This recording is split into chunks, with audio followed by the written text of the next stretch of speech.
Bismillahirrahmanirrahim. Assalamualaikum warahmatullahi wabarakatuh. Innal hamdalillah nahmaduhu wa nasta'inuhu wa nastaghfiruh wa na'udzu billahi min shururi anfusina wa min sayyiati a'malina. Man yahdihillahu fala mudilla lahu wa man yudlil fala hadiya lahu. Asyhadu an la ilaha illallah wahdahu la syarika lahu wa asyhadu anna Muhammadan abduhu wa rasuluh. Allahumma salli wa sallim wa barik ala nabiyyina Muhammadin wa ala alihi wa ashabihi wa man tabi'ahum bi ihsanin ila yaumiddin. Amma ba'du. Fa ya ayyuhal muslimun wal muslimat rahimani wa rahimakumullah, jamaah sekalian, kaum muslimin dan muslimah yang saya hormati dan saya muliakan. Alhamdulillah, malam hari ini kita kembali bisa berkumpul di salah satu rumah Allah Subhanahu wa taala ini,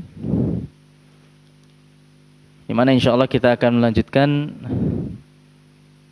pembahasan dari risalah yang berjudul Sittu Durar min Usuli Ahlil Athar, ya, 6 mutiara terkait prinsip-prinsip akidah ahlul athar, ya, prinsip-prinsip keyakinan ahlul athar atau ahlus sunnah wal jamaah.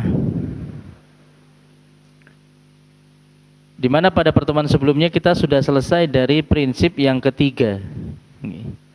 Sudah selesai dari prinsip yang ketiga, yaitu memahami Al-Quran dan As-Sunnah ala fahmi as-salafis salih, ya, ala fahmi salaf, memahami Al-Quran dan As-Sunnah dengan pemahaman para salaf.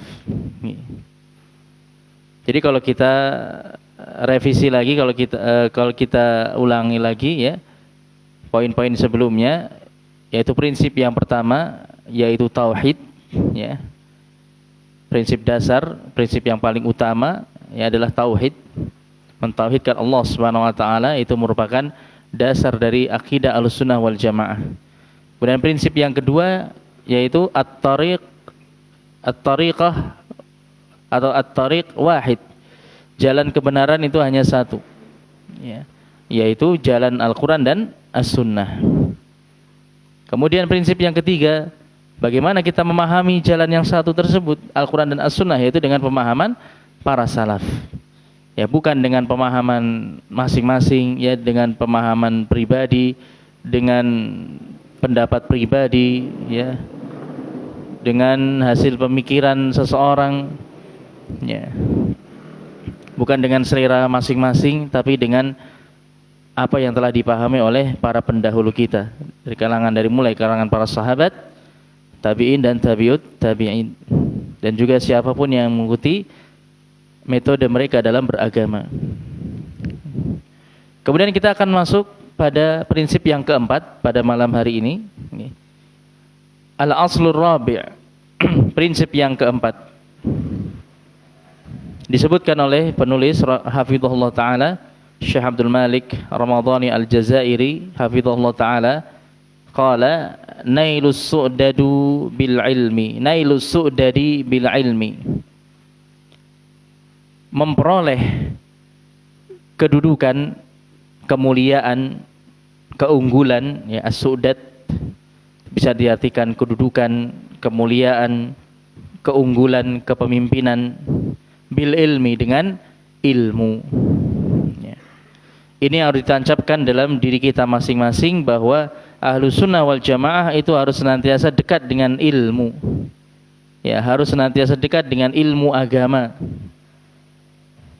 dekat dengan majelis ilmu, dekat dengan para ulama, senantiasa berusaha untuk mencari bimbingan dari para ulama, orang-orang yang berilmu, ya. Maka ini merupakan ciri khas, karakteristik Ahlussunnah wal Jamaah. Karena tadi sebagaimana beliau sebutkan, kita tidak akan bisa memperoleh kemuliaan, kita tidak akan bisa memperoleh keunggulan dibandingkan umat-umat yang lainnya. Kita tidak akan bisa memperoleh kepemimpinan dalam agama kecuali dengan ilmu. Tentunya di sini dimaksudkan adalah ilmu syar'i, ya, ilmu tentang syariat Allah Subhanahu wa taala. Beliau jelaskan di sini hadzal faslu min anfasi ma fi hadhil usul as-sittah. Pasal ini, ya, pembahasan ini termasuk pembahasan yang paling penting dari pembahasan 6 prinsip Ahlussunnah wal Jamaah. Ya. Li'anna al-gharda minhu huwa tibyanu aslil amal. Ya, kenapa ini perkara yang termasuk yang paling penting? Karena prinsip-prinsip sebelumnya yang sudah kita pelajari, yang sudah kita lewati itu tidak mungkin bisa kita pahami kecuali dengan ilmu. Tauhid itu di atas ilmu, harus kita pelajari ilmunya. Al-Quran dan As-Sunnah juga kita pelajari ilmunya. Bagaimana penjelasan para salaf terkait dengan Al-Quran dan As-Sunnah itu harus kita pelajari. Jadi semuanya itu harus dengan ilmu. Ya. Li'anna al-gharda minhu huwa tibyanu aslil amal alladhi yanbaghi an takarrasa lahul juhud. Karena tujuan dari pasal ini, ya, tujuan dari pembahasan kali ini yaitu untuk menegaskan, untuk menjelaskan prinsip dalam beramal, ya, prinsip dalam beramal yang mana segala kemampuan kita harus kita kumpulkan untuk perkara ini, ya. Segala kemampuan yang kita miliki harus kita kerahkan untuk perkara ini, yaitu ilmu. Harus ada pengorbanan untuk kita memperoleh ilmu. Pengorbanan dengan tenaga, waktu, ya, harta. Ini harus kita kerahkan untuk kita bisa memperoleh keutamaan dengan ilmu. Fa inna qauman ra'au anna syata ar-rahiba alladhi tajtahidu fihi quwal kufri wad dalal. Karena sungguhnya ada suatu kaum, artinya sebagian kalangan kaum muslimin, ya, yang mereka melihat di sana, di luar sana, ya, nampak semangat-semangat, pergerakan-pergerakan, upaya-upaya, agenda-agenda yang menakutkan, ya, yang mengkhawatirkan, yang membawa kecemasan kepada kaum muslimin, di mana semua itu dikerahkan di dalamnya kekuatan-kekuatan kekufuran dan kesesatan. Musuh-musuh Islam di luar sana mengerahkan segala upaya mereka untuk memusuhi Islam, untuk memerangi Islam, dibangun di atas kekufuran dan kesesatan mereka. Yang itu tentunya menimbulkan kecemasan dalam diri kaum muslimin. Ya, bagaimana kita menghadapi semua itu? Ya, bagaimana kita membentengi diri kita, menyelamatkan diri kita, keluarga kita, kaum muslimin dari semua itu? Ya. Apalagi dengan seiring perkembangan zaman, ya, semakin beraneka ragam, ya, upaya-upaya, siasat-siasat, ya, makar-makar orang-orang kafir untuk menyerang Islam. Fadhannu anna siyadatahum tarji'u ilaihim bimujarradi muqabalati nasyatihim binasyatin aqwa minhu. Kemudian sebagian kaum muslimin tadi mereka mengira bahwasannya keunggulan, kepemimpinan, kemuliaan itu akan kembali kepada mereka. Artinya mereka bisa unggul, bisa menang atas semua kekuatan-kekuatan kufur dan kesesatan tadi hanya dengan sekedar mengimbangi semua upaya-upaya orang-orang kafir tersebut dengan kekuatan yang lebih besar dari itu secara teknis, ya, secara lahiriah. Ya, orang-orang kafir mereka sudah semakin maju dalam teknologi, ya kita harus lebih maju teknologi kita. Ya. Contohnya, mereka dalam persenjataan, ya, dalam persenjataan perang mereka sudah canggih, ya kita harus lebih terdepan dalam persenjataan perang. Ya. Baik, dalam perkara-perkara dunia itu yang dipikirkan hanya itu. Bagaimana mengungguli mereka, mengungguli kekuatan mereka, mengimbangi kekuatan mereka dalam perkara-perkara dunia.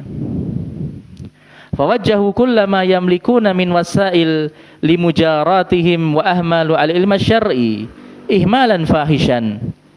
Maka akhirnya mereka pun mengerahkan, ya, sebagian kaum muslimin tadi mereka mengerahkan segala yang mereka miliki untuk mengimbangi, untuk bisa menyaingi orang-orang kafir tersebut. Tapi mereka meninggalkan ilmu syar'i. Mereka melupakan ilmu syar'i. Ya. Mereka mengesampingkan ilmu syar'i. Ini banyak terjadi. Banyak kaum muslimin termakan ucapan-ucapan orang-orang kafir, ya, orang-orang munafik, di mana mereka mengatakan itu orang-orang kafir, orang-orang barat, mereka sudah sampai bulan. Kaum muslimin kaum muslimin masih terjebak dalam perbedaan pendapat, ya, masih saling menyesatkan tersatu dengan yang lainnya, dan yang ucapan-ucapan yang semisal dengan itu, ya. Maka ucapan-ucapan seperti ini, syubhat-syubhat seperti ini, ya, paradigma seperti ini berbahaya. Jangan sampai kemudian kita termakan ucapan-ucapan seperti ini.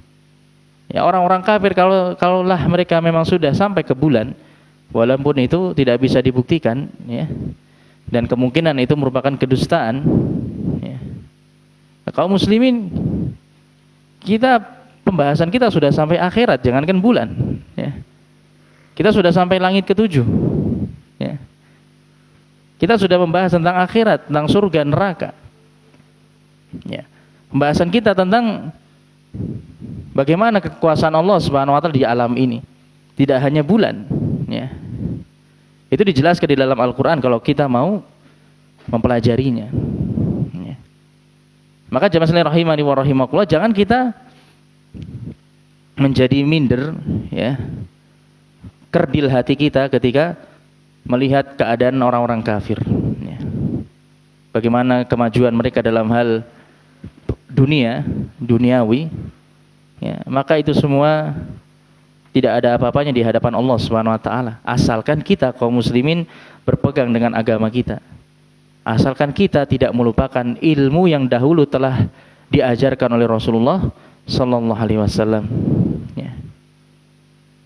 Ingat kemarin wasiat para salaf dahulu, la yasluhu akhir hadhil ummah illa bima saluha bihi awwaluha. Tidak akan menjadi baik keadaan akhir umat ini kecuali dengan apa yang telah menjadikan umat terdahulu menjadi baik, ya. Kecuali dengan apa yang telah menjadikan baik umat terdahulu, ya.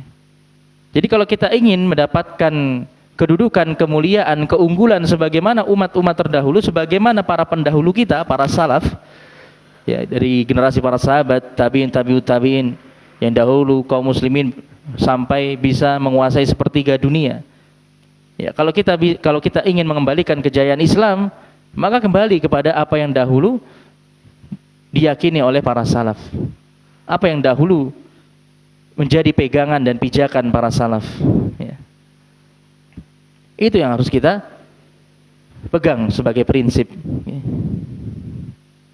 Jangan kemudian kita hanya memikirkan permasalahan-permasalahan teknis, permasalahan-permasalahan duniawi, ya. Sedangkan faktor non teknis, permasalahan-permasalahan agama kita kesampingkan, ya. Wal haqiqah, sedangkan hakikatnya, annahu mahma ahkamu at-tanzim wa ahsanu at-tadbir wa kathafu an-nashat wa hafidhu min makaidil adu. Sedangkan hakikatnya, bagaimanapun juga, ya, bagaimanapun kaum muslimin berusaha untuk memperkuat siasat mereka dalam melawan orang-orang kafir, menyempurnakan siasat mereka, strategi mereka, memperbaiki perencanaan, persiapan mereka, ya, memusatkan seluruh upaya mereka untuk menyaingi orang-orang kafir, dan juga mencari tahu bagaimana siasat-siasat mereka, strategi-strategi mereka, makar-makar mereka. Falan yuktab lahum su'dadun wala rif'atun hatta yu'assisu amalahum 'alal ilmi wa ya'rifu lahu wa li ahlihi qadrahu. Maka tidak akan ditetapkan bagi mereka keunggulan, kemenangan, kemuliaan atas musuh-musuhnya hingga mereka membangun semua amalan mereka tadi di atas ilmu. Dan mereka juga mengetahui hak-hak orang-orang yang berilmu dan kedudukan orang-orang yang berilmu. Ya. Maka ini yang banyak dilupakan oleh kaum muslimin. Ya, ini yang banyak dilupakan oleh kaum muslimin.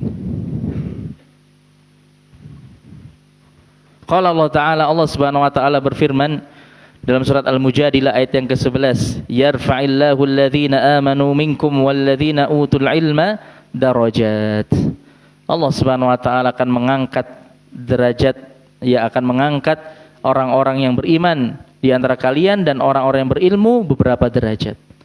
Allah akan angkat derajatnya, tidak hanya satu derajat tapi beberapa derajat di dalam surga nantinya. Di mana antara satu derajat dengan derajat yang lainnya itu jaraknya bagikan langit dan bumi. Maka jamaah sekalian rahimani wa rahimakumullah, tentunya ini merupakan kemuliaan yang sesungguhnya. Ya, inilah kedudukan yang hakiki di sisi Allah Subhanahu wa taala. Dengan ilmu, iman dan ilmu. Ya, bahkan keimanan tersebut tidak akan mungkin dibangun kecuali di atas ilmu. Wa qala, Allah juga berfirman dalam surat Al-An'am ayat 83, narfa'u darajatim man nasya'. Kami akan mengangkat derajat-derajat bagi siapapun yang kami kehendaki. Ya, kami akan mengangkat derajat-derajat orang-orang yang kami kehendaki. Qala Malik rahimahullah, Imam Malik mengatakan bil ilmi, dengan ilmu, dengan sebab ilmu. Allah mengangkat derajat para hambanya.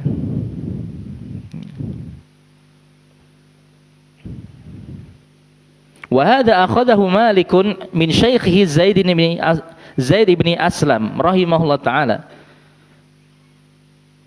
Dan ini, penjelasan ini beliau diambil oleh Imam Malik dari guru beliau Zaid bin Aslam, seorang tabi'in. Faqad qala rahimahullah taala, di mana Zaid bin Aslam rahimahullah mengatakan sami'tu Zaid ibn di sini Imam Malik mengatakan, ya, sami'tu Zaid ibn Aslam yaqulu fi hadhil ayah. Aku pernah mendengar Zaid bin Aslam berkata terkait dengan ayat ini, narfa'u darajatim man nasya', ya, Allah mengangkat derajat-derajatnya orang-orang yang Allah kehendaki. Innahul ilm, yang dimaksud dengannya adalah ilmu, ya, dengan ilmu. Dengan ilmu lah Allah mengangkat derajatnya orang-orang yang Allah kehendaki, hamba-hambanya yang Allah kehendaki. Yarfa'ullahu bihi may yasha' fid dunya. Bahkan di dunia saja sudah diangkat derajatnya.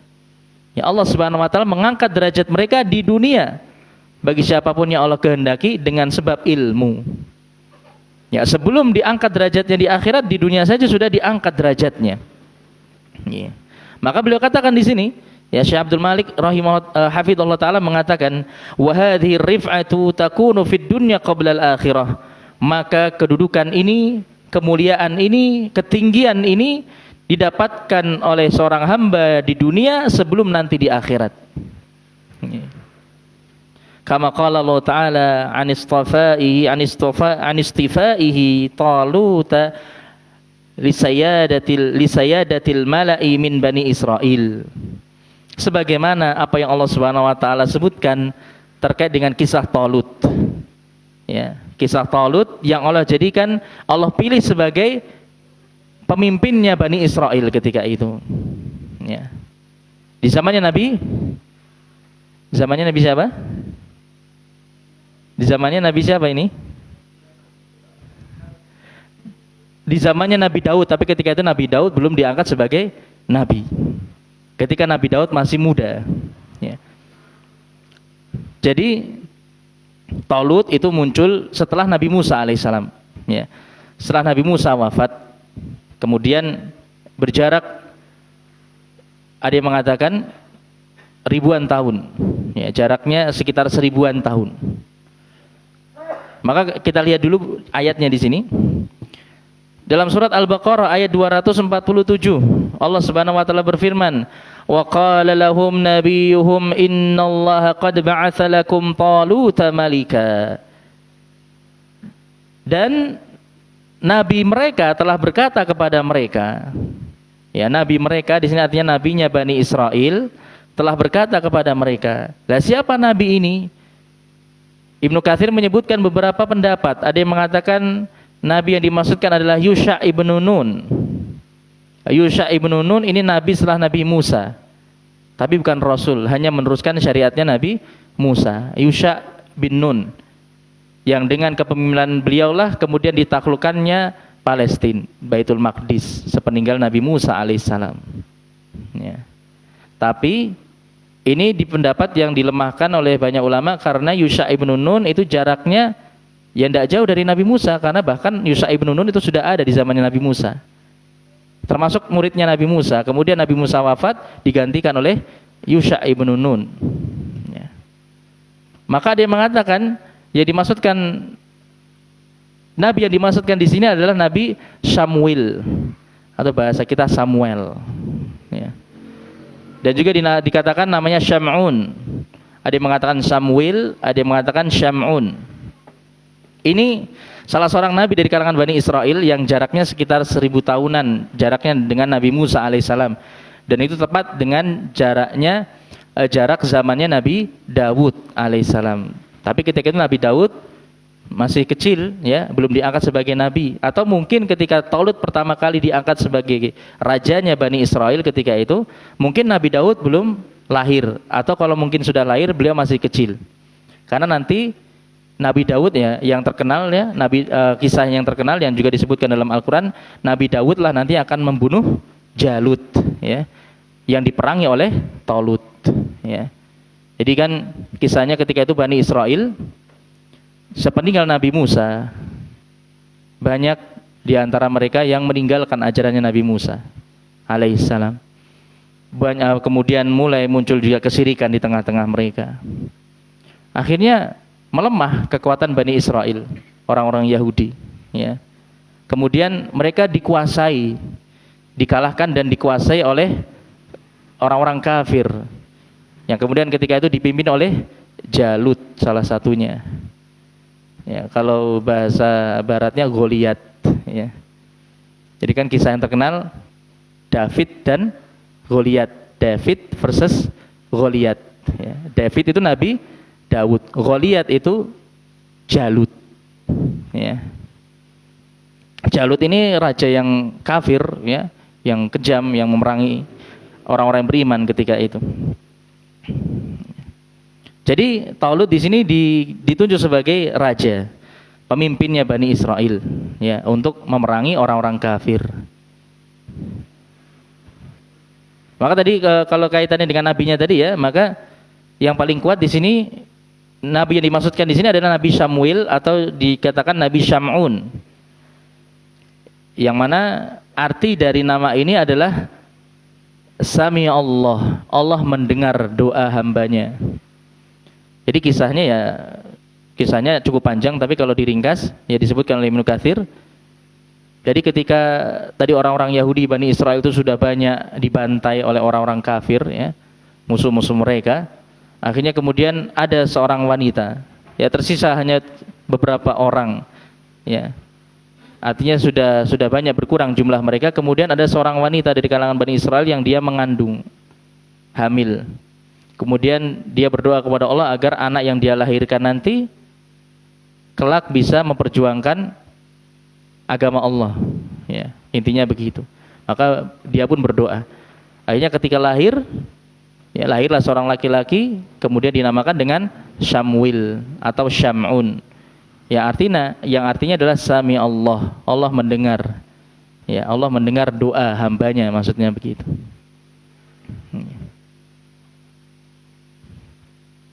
Itu terkait dengan nabi yang dimaksudkan di sini ya. Jadi Samuel itu nama seorang nabi. Innallaha qad ba'atsa lakum. Jadi nabi tersebut mengatakan kepada Bani Israel, sesungguhnya Allah telah mengutus bagi kalian Talut sebagai raja, sebagai pemimpin kalian. Ya, kemudian Bani Israel, ya orang-orang Yahudi yang kita tahu bagaimana sifat mereka memang, ya. Mereka orang-orang yang memang semenjak dahulu, semenjak zamannya Nabi Musa, mereka itu seringkali membangkang kepada Allah dan Rasulnya. Ya, kisahnya disebutkan di dalam Al-Quran, di antaranya dalam surat Al-Baqarah ini. Kisahnya banyak tentang mereka. Maka sebagian orang-orang Yahudi, Bani Israel tadi mengatakan, qalu anna yakunu lahul mulku alaina wa nahnu ahaqqu bil mulki minhu wa lam yu'ta sa'atan minal mal. Mereka mengatakan, bagaimana mungkin dia bisa memiliki kuasa atas kami? Bagaimana mungkin dia diangkat sebagai pemimpin kami, sedangkan kami sebenarnya lebih berhak untuk menjadi pemimpin, ya, dibandingkan dirinya. Jadi orang-orang tokoh-tokohnya, mungkin kalangan-kalangan petingginya Bani Israel mengatakan seperti itu. Walam yu'ta sa'atan minal mal, dan juga Talut itu tidak punya harta yang banyak.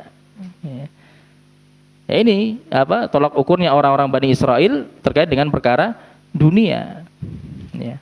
Talut itu orang miskin, kenapa diangkat sebagai pemimpin? Ya. Padahal ini merupakan wahyu dari Allah Subhanahu wa taala. Allah yang memilih Talut sebagai pemimpin. Qala, kemudian Nabi tadi mengatakan, innallaha astafahu alaikum wa zadahu bastatan fil ilmi wal jismi. Nah, ini yang kita garis bawahi. Sesungguhnya Allah telah memilihnya untuk menjadi pemimpin kalian, dan Allah telah menambahkan kepadanya kemampuan ilmu dan fisik. Jadi kenapa Talut diangkat sebagai pemimpin? Karena dia memiliki ilmu. Maka ini kita garis bawahi. As-su'dadu bil ilmi. Kepemimpinan, keunggulan, kemuliaan itu didapatkan dengan ilmu. Semenjak dahulu, ya.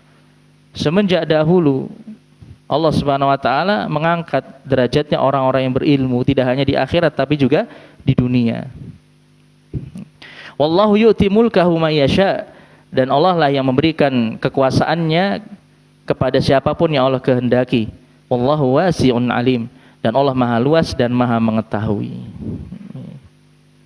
Maka salah satu contoh jamaah sekalian rahimani wa rahimakumullah, bagaimana seorang hamba bisa mendapatkan kemuliaan dan kedudukan dengan sebab ilmu di dunia. Ya. Kemudian juga contoh yang lainnya, wa fi sahih Muslim, dalam sahih Muslim, ya. An Amir ibni Wathilah anna Nafi' ibn Abdul Harith laqiya Umara bi Usfan. Kisahnya di sini ya diriwayatkan dari Amir ibn Wathilah bahwasannya Nafi' ibn Abdul Harith pernah bertemu dengan Umar radhiyallahu anhu di wilayah Usfan. Usfan ini sebuah kota antara Mekah dan Madinah. Ya, sebuah kota wilayah antara kota dan Madinah, antara Mekah dan Madinah. Ya, jaraknya kurang lebih 80 km dari Mekah. Ya, utara Mekah. 80 km di utara kota Mekah. Nah, ini Nafi' ibnul Harith bertemu dengan Umar. Sedangkan wakana Umaru yasta'miluhu ala Makkah. Sedangkan ketika itu sebenarnya Umar, berarti itu ketika itu di masa kekhilafahannya Umar. Jadi Umar sebagai khalifah ketika itu. Yang mana sebenarnya ketika itu Umar yasta'miluhu ala Makkah, sedang menjadikan, ketika itu Umar menjadikan Nafi' ibnu Abdul Harith sebagai gubernur kota Mekah, ya. Dipilih sebagai gubernurnya, amirnya kota Mekah ketika itu. Tapi kemudian Umar mendapati, lah kok Nafi' ini malah keluar Mekah, dia berada di luar kota Mekah, sedang apa itu. Padahal dia diamanai untuk mengurusi kota Mekah. Faqala, kemudian Umar pun bertanya, man istamal ta'ala ahlil wadi, siapa yang kau serahi tanggung jawab untuk mengurusi ahlul wadi. Ahlul wadi ini maksudnya penduduk Mekah gitu. Jadi siapa yang engkau pilih yang engkau tunjuk untuk menggantikanmu sementara waktu, sedangkan engkau sedang keluar kota Mekah saat ini. Itu maksudnya. Ya, jadi Umar bertanya kepada Nafi. Ya, karena kalau pemimpin sedang keluar tentunya dipilih siapa perwakilannya, wakilnya siapa yang menggantikan sementara waktu begitu. Faqala, kemudian Nafi menjawab, Ibnu Abza. Ya. Dia menunjuk seorang bernama Ibnu Abza. Qala, kemudian Umar enggak kenal siapa ini. Waman Ibnu Abza? Waman Ibnu Abza? Siapa itu Ibnu Abza? Ya, faqala, kemudian Nafi menjawab, maula min mawalina. Salah seorang mantan budak dari mantan-mantan budak yang kami miliki. Mantan budak jemaah, ya. Fastakhlafta alaihim maula. Kemudian Umar pun heran, engkau mengangkat seorang mantan budak untuk memimpin mereka, ya. Karena Umar belum tahu keunggulan orang ini seperti apa, maka Umar merasa heran. Qala, kemudian Nafi mengatakan, innahu qari'un li kitabillah. Sesungguhnya dia orang yang ahli dalam kitabullah. Ya, orang yang ahli dalam membaca Al-Qur'an, menghafal Al-Qur'an, memahami Al-Qur'an, ya. Wa innahu alimun bil faraid, dan dia juga alim, paham tentang ilmu faraid, ilmu waris, ya. Ya, ini termasuk ilmu yang sulit dan yang jarang dipahami oleh kaum muslimin. Maka qala Umar, baru setelahnya Umar baru tahu kenapa Nafi menunjuk Ibnu Abza tadi sebagai penggantinya. Kemudian Umar mengatakan, amma inna nabiyakum sallallahu alaihi wasallam qala, sesungguhnya nabi kalian pernah mengatakan, innallaha yarfa'u bihadzal kitab aqwaman wa yad'u bihi akharin. Sesungguhnya dengan Al-Qur'an ini Allah mengangkat sebagian kaum dan Allah merendahkan sebagian yang lainnya. Ya. Maka Umar memaklumi apa yang dilakukan oleh Nafi, dan memang itu layak untuk dilakukan. Siapapun yang paham tentang kitabullah, siapapun yang memiliki keunggulan dalam kitabullah, maka dia layak untuk dijadikan sebagai pemimpin. Ya. Tentunya tidak hanya sekedar pintar membacanya, ya, bagus suaranya, tapi yang lebih dari itu, hafal, paham kandungannya, benar-benar berilmu tentang kitabullah. Ya. Maka ini diantara contoh yang lainnya. Orang yang berilmu itu akan diangkat derajatnya oleh Allah Subhanahu wa ta'ala. Dan banyak tentunya kisah-kisah yang lainnya, jemaah sekalian rahimani wa rahimakumullah, ya, tentang orang-orang yang Allah angkat derajatnya di dunia dengan ilmu. Padahal kalau secara zahir mereka orang-orang yang dipandang sebelah mata, ya. Tapi ternyata ilmu yang mengangkat mereka.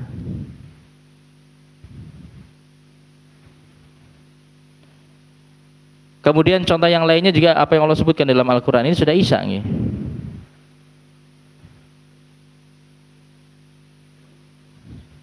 Sudah. Kalau di HP saya sudah ada notif. Oh, gini. Belum kedengeran azan juga nggih dari masjid lain. Oleh karenanya Allah Subhanahu wa taala mengkabarkan juga di dalam Al-Qur'an, di mana Allah mengangkat para rabbaniyin dari kalangan Bani Israel.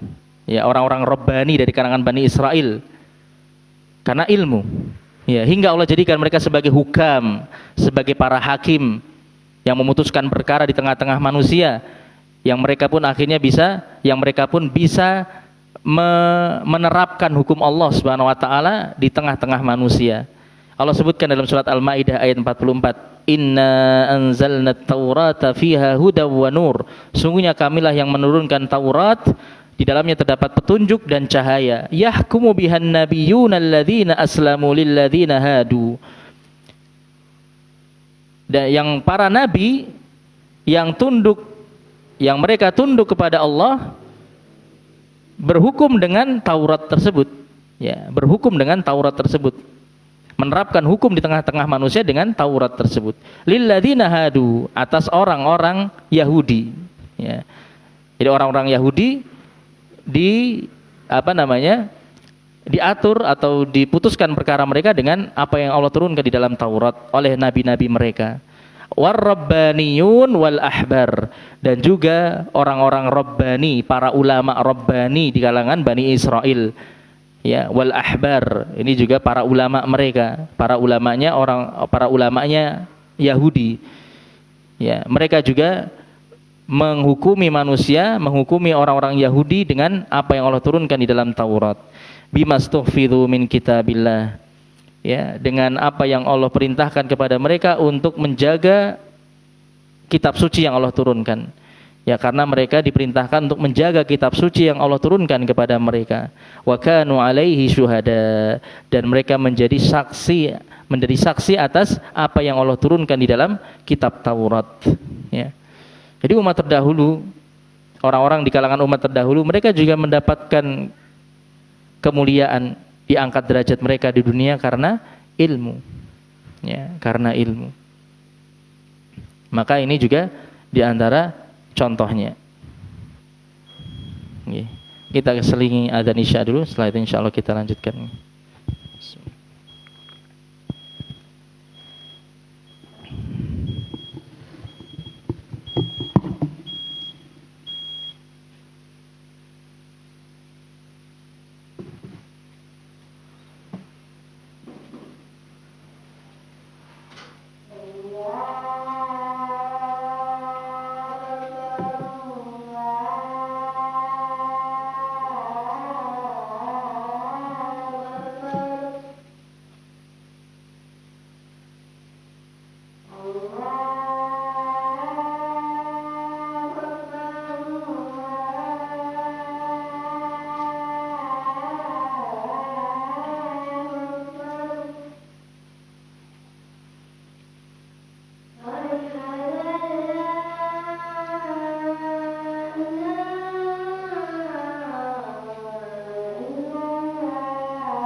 Jamaah sekalian rahimani wa rahimakumullah, kita lanjutkan pembahasannya, nggih. Kemudian langsung ke halaman 53. pada kalimat fadara amrul riasah ad-diniyah wad dunyawiyah 'alal ilmi. Ya, halaman 53 tempat saya nggih. Sama Pak di situ halamannya? Benten. Oh beda, 64 situ. Pokoknya halaman selanjutnya kalau tempat saya. Sampai pada fadara amrul riasah itu. Fadara amrul riasah ad-diniyah wad dunyawiyah 'alal ilmi. Enggak tahu kalau situ halaman berapa? 65 nggih. Yang bawah, paragraf bawah. Nggih. Jadi untuk mempercepat pembahasan ya, tidak semua saya baca. Maka perkara kepemimpinan di dunia dan di akhirat, ya, kepemimpinan di dunia dan di akhirat itu berporos pada ilmu. Ya, berporos pada ilmu. Ilmu syar'i tentunya, ilmu syariat. Ya.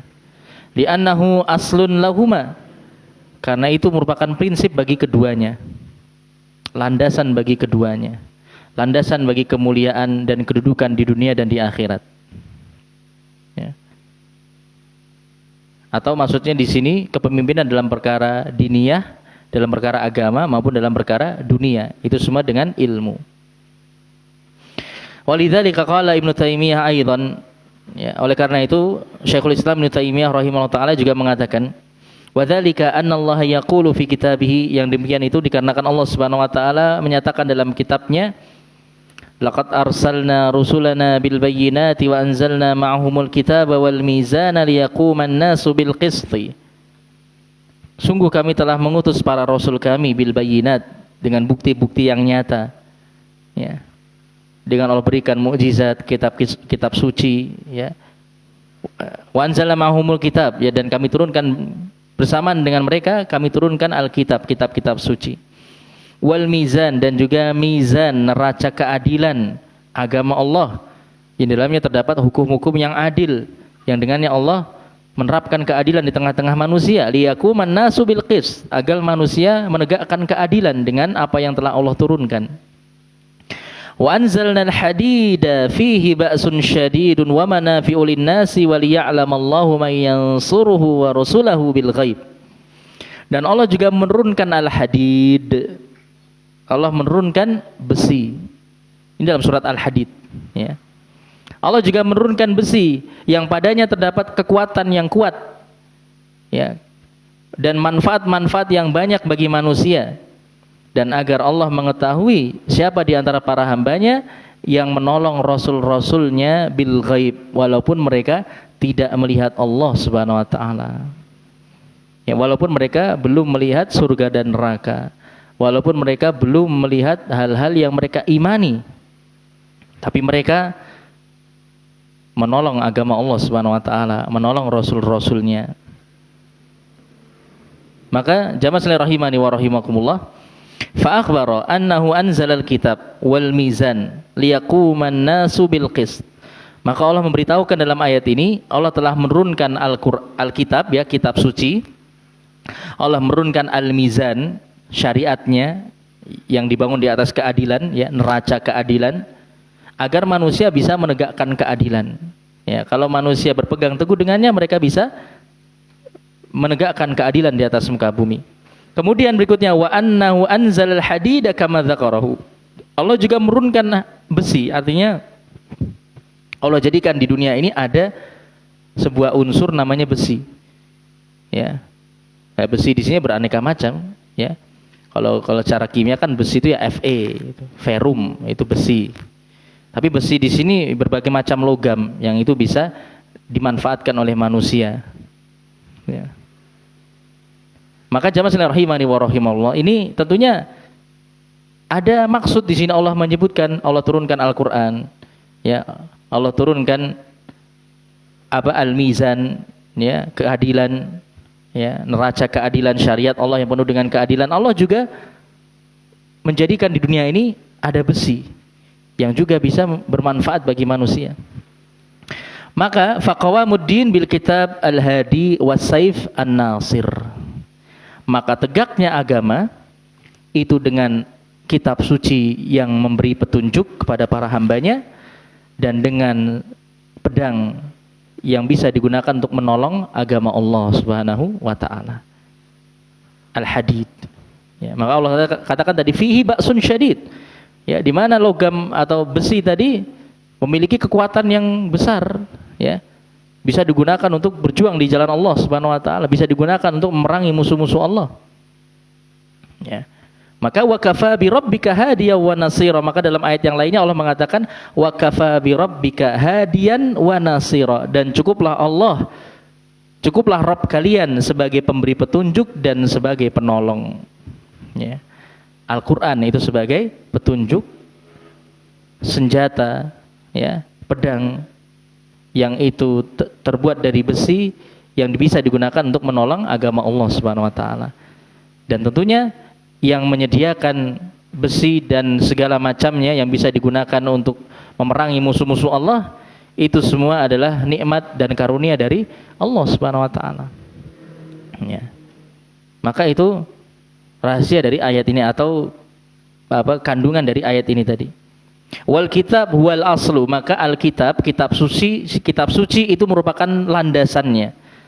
Ya, kitab suci yang Allah turunkan itu menjadi landasan untuk menegakkan agama Allah Subhanahu wa taala. Walihada awwalu ma ba'atsallahu rasulahu anzala alaihi kitab. Ya, awwala ma ba'atsallahu rasulahu anzala alaihi kitab. Oleh karenanya ketika pertama kali Allah mengutus rasulnya Muhammad sallallahu alaihi wasallam, Allah turunkan kepadanya kitab suci terlebih dahulu. Dimulai dari ayat yang pertama, Iqra, ya, bismi rabbikal ladzi khalaq. Wa makatha bi Makkah lam ya'murhu bisayf.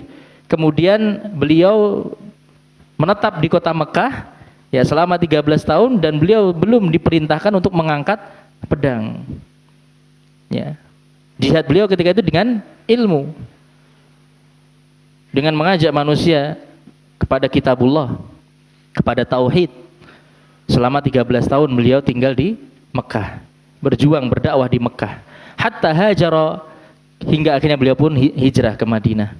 Wasara lahu a'wan 'alal jihad, hingga akhirnya beliau pun memiliki kekuatan untuk berjihad. Berjihad dengan pedang. Ini. Maka tegaknya agama Allah tadi dengan kitab suci dan dengan mengangkat pedang. Jihad, ini kedua-duanya jihad. Tapi mengangkat pedang pun itu tidak bisa dilaksanakan kecuali dengan ilmu dari Al-Quran dan As-Sunnah. Jadi jihad itu ada jihad dengan ilmu, ada jihad dengan senjata. Dan jihad dengan ilmu itu lebih utama dibandingkan jihad dengan senjata. Kenapa? Karena jihad dengan ilmu itu asal, itu prinsipnya, itu landasan jihad. Ya, itu prinsip dari memperjuangkan agama Allah, jihad dengan ilmu. Bahkan ketika jihad dengan pedang tidak didasari dengan ilmu, serampangan jadinya. Tidak terwujud apa yang diinginkan, tidak terwujud tujuannya. Maka berjihad dengan pedang pun harus dibangun di atas ilmu. Artinya berjihad dengan mengangkat senjata juga harus dibangun di atas ilmu, supaya tidak sembarangan. Tidak sembarangan bunuh, asal bunuh, orang kafir dibunuh. Tidak bisa. Ya. Akhirnya muncul aksi-aksi terorisme. Akhirnya juga kaum muslimin jadi korban. Bukan jihad namanya. Ya. Maka beliau katakan di sini sedikit lagi, ya. Idzan falladzina yatasawwaruna qiyama daulatil Islam bimujarradi atifatin islamiyatin. Maka dengan demikian orang-orang yang hanya membayangkan tegaknya daulah Islamiyah, ya, tegaknya negeri Islam itu hanya dengan sekedar semangat Islami, ya, hanya sekedar mengobarkan semangat Islamiyah, wa fikrin mujarradin an hujjati syara' yusammunahu fikran islamiyan, dan juga dibangun dengan pemikiran yang kosong dari hujah syar'i, kosong dari ilmu, tapi dinamakan dengan pemikiran Islami. Ya, dinamakan dengan pemikiran Islami. Ya, ini pemikiran-pemikiran, ya, dikatakan inilah pemikiran tokoh-tokoh cendekiawan Muslim, ya, untuk memajukan umat, tapi jauh dari ilmu. jauh dari ilmu. Yang dijadikan sebagai kiblat justru orang barat. Itu banyak seperti itu. Ya. Kaum muslimin kehilangan identitasnya. Kaum muslimin belajar ilmu agama ke orang-orang barat, sungguh mengherankan. Akhirnya pulang-pulang membawa pemikiran yang menyimpang. Membawa pemikiran filsafat, akhirnya Islam, ajaran agama Islam dirusak olehnya. Menyebarkan kesesatan di tengah-tengah umat. Ya, itu merupakan makar musuh-musuhnya Allah seperti itu. Tapi semua itu disebut sebagai pemikiran-pemikiran Islami. Inilah terobosan dalam dunia Islam. Ya. Wa nadfin minal ilm, kosong dari ilmu, yusammunaha tsaqafah islamiyah.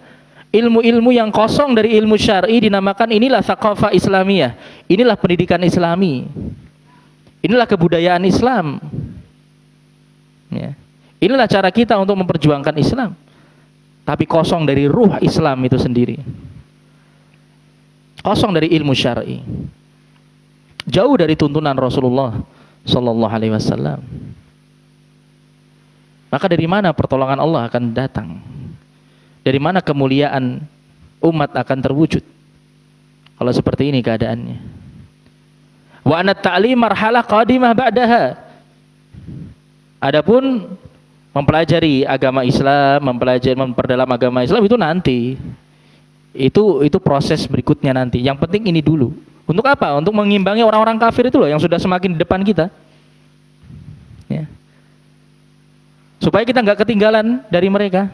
Mereka sudah sampai bulan. Kita masih aja membahas Sahih Bukhari, Sahih Muslim. Ya. Itu ucapan-ucapan seperti itu banyak didengung-dengungkan. Subhanallah. Ya. Kalau kaum muslimin sudah tidak lagi punya keyakinan tentang apa yang Allah turunkan dan apa yang dibawa oleh Rasulullah, maka dari mana kemenangan akan terwujud? Ya. Dari mana kemenangan akan terwujud? Ya. Maka ketika umat meninggalkan jauh dari ilmu syar'i, maka akan semakin jauh kemenangan. Ya, akan semakin jauh pertolongan dari Allah Subhanahu wa taala. Maka ini jamaah sekalian rahimani wa rahimakumullah, ya ikhwani wa akhwati fillah, rahimani wa rahimakumullah, kita ya alhamdulillah kita sudah mengenal manhaj salaf, kita sudah mengenal bagaimana manhaj Ahlussunnah wal Jamaah, maka kita harus kokoh di atas ilmu. Ya, kita harus senantiasa dekat dengan ilmu. Ya. Jangan kita tinggalkan majelis ilmu, jangan kita tinggalkan thalabul ilmi. Ya. Fahaula'i talibu sarabin, maka mereka ini hakikatnya orang-orang yang mengejar fata morgana. Ya. Sesuatu yang mereka anggap itu adalah pertolongan, itu adalah jalan keluar bagi umat ini, hakikatnya itu hanya fata morgana. Li'annahum yatakhayyalunaha bila quwwah wala asbab. Karena mereka membayangkan semua itu tanpa kekuatan yang sesungguhnya dan tanpa sebab-sebab yang syar'i. Ya, tanpa sebab-sebab yang telah ditetapkan oleh Allah Subhanahu wa taala. Ya. Maka wa ulal quwwatain quwwatuddin alladzi alaihi wa'adallahu al-mu'minin bin nasr. Maka kekuatan yang paling utama di antara dua kekuatan yang ada adalah kekuatan agama. Yang dengannya lah Allah menjanjikan orang-orang beriman dengan pertolongannya. Wa kana haqqan 'alaina nasrul mu'minin. Dan sudah menjadi kewajiban, keharusan atas kami menolong orang-orang yang beriman. Tapi mereka orang-orang beriman yang berjuang di atas ilmu, di atas petunjuk dari Allah Subhanahu wa taala.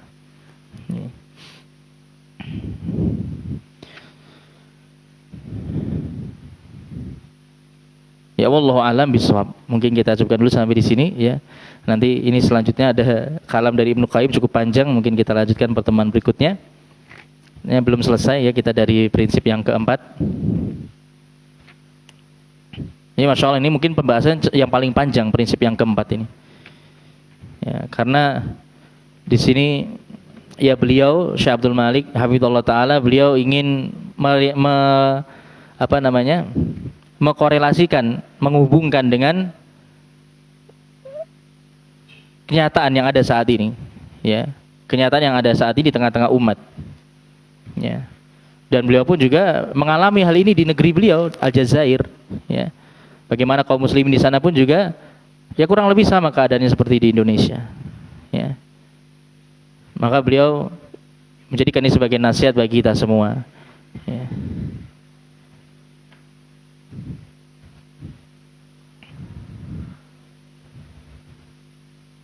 Wallahu a'lam bishawab, ya. Mungkin kita cukup dulu sampai di sini materinya. Insyaallah kita lanjutkan pada pertemuan berikutnya, ya. Mungkin sebelum saya tutup ada pertanyaan dari apa yang saya sampaikan tadi? Nggih, Pak. Nggih.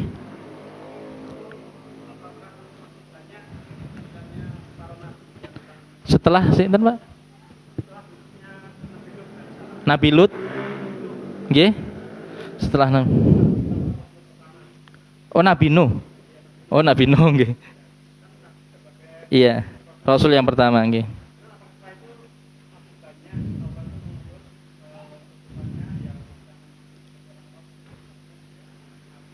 Sebagai nabi.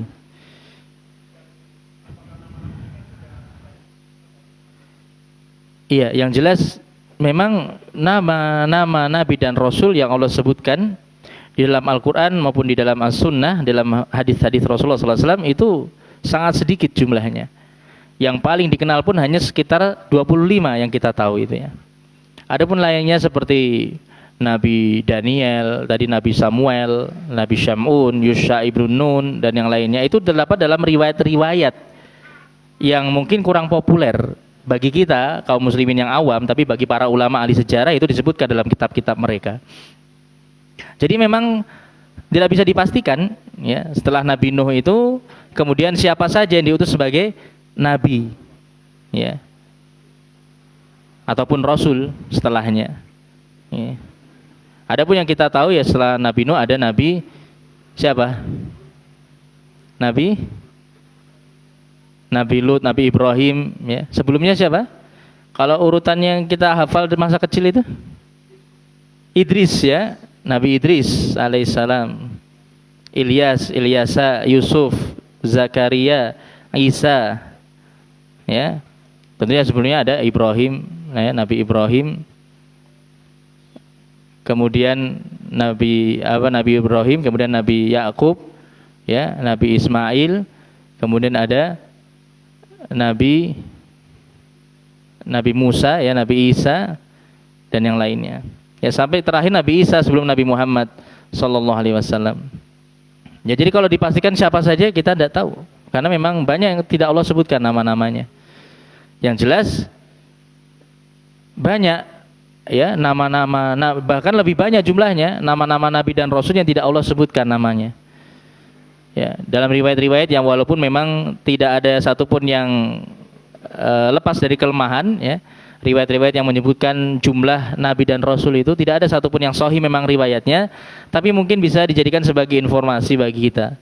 Ya, di mana dalam sebuah riwayat Rasulullah mengatakan jumlah nabi itu ada 125.000 kurang lebih. Sedangkan rasul itu hanya sekitar 300-an sekian. Ya. Jadi sangat jauh perbandingannya, ya, nabi dan rasul. Jadi kalau rasul itu kan yang diturunkan kitab suci dengan syariat baru. Adapun nabi hanya melanjutkan syariat sebelumnya, syariat rasul sebelumnya.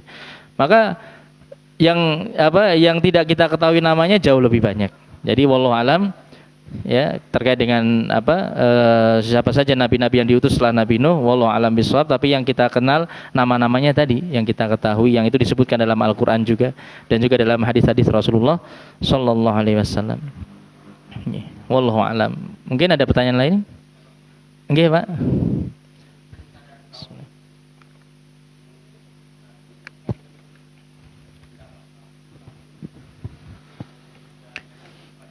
Iya.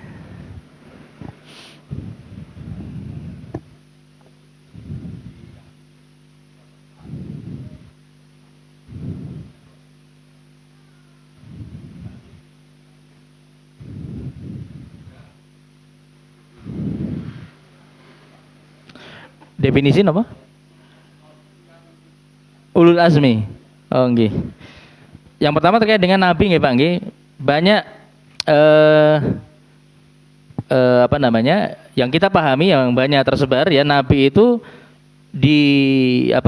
diberi wahyu tapi tidak diperintahkan untuk menyampaikan kepada umatnya. Ini banyak dikritik oleh para ulama ya.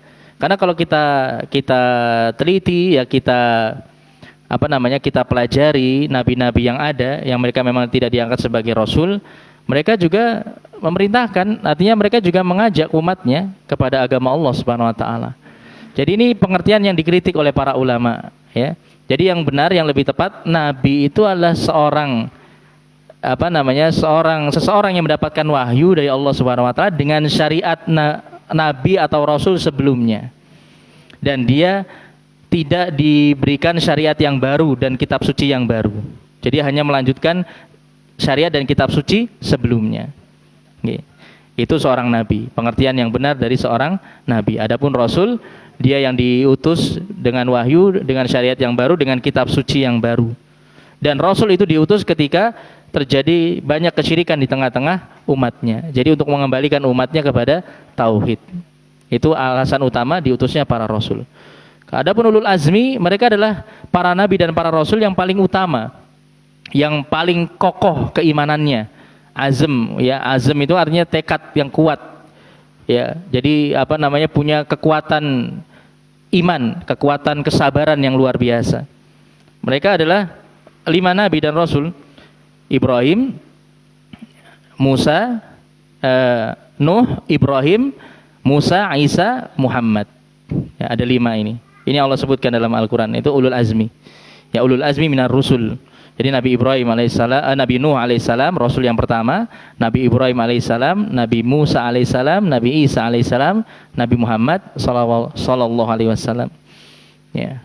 Dan yang paling utama dari ulul azmi ada 2. Yang paling utama ada 2, Ibrahim dan Muhammad. Nabi Ibrahim dan Nabi Muhammad. Keduanya disebut dengan Khalilur Rahman, kekasihnya Ar-Rahman, Allah Subhanahu wa taala. Artinya manusia yang paling Allah cintai.